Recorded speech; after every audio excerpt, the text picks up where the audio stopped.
The latest on the criminal investigation into January 6th. Two top aides to former Vice President Pence have now testified before a federal grand jury. The House committee also released new video showing a draft of former President Trump's remarks the day after the insurrection. You see them right there. Congressional correspondent Rachel Scott is tracking it all from Capitol Hill. Good morning, Rachel.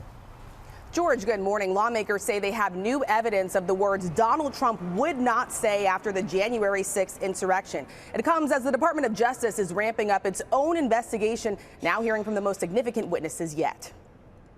This morning, the federal investigation into January 6th is intensifying, with two top aides to former Vice President Mike Pence appearing before a federal grand jury. Sources say Pence's former chief of staff Mark Short and counsel Greg Jacob are cooperating with the Justice Department.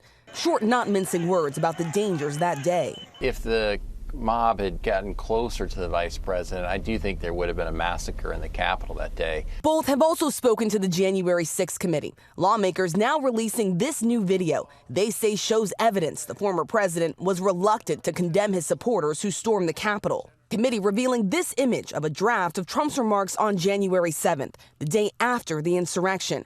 Phrases crossed out, handwritten edits added in. Do you recognize the handwriting? It looks like my father's handwriting. Strike-throughs on lines calling for swift and firm legal consequences and for the Justice Department to prosecute all lawbreakers to the fullest extent of the law. His son-in-law and advisor, Jared Kushner, asked why. Do you know why he wanted that crossed out? I don't know. He also has crossed out, I want to be very clear, you do not represent me. You do not represent our movement.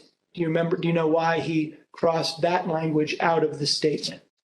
I don't know. And as the committee brings forward new evidence, President Biden delivering a sharp rebuke of his predecessor. For 3 hours, the defeated former president of the United States watched it all happen as he sat in the comfort of the private dining room next to the Oval Office. Biden insisting the nation relied on law enforcement to save our democracy.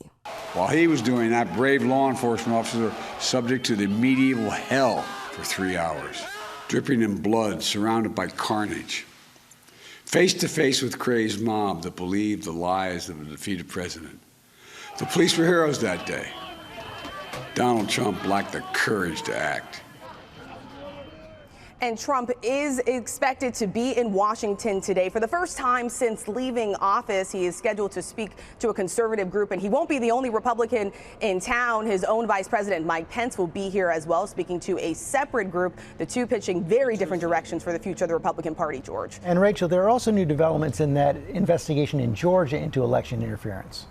Yes, George, this is a snag for the district attorney in Georgia, who was hoping to speak with State Senator Burt Jones, who is also running for lieutenant governor, for his alleged role in trying to reverse the state's election results. Well, turns out a Superior Court judge ruled that there's a conflict of interest, saying that the prosecutor had donated to the campaign, even held a fundraiser for his political opponent. And this morning, our affiliate WSB is reporting that Governor Brian Kemp has appeared before that special grand jury.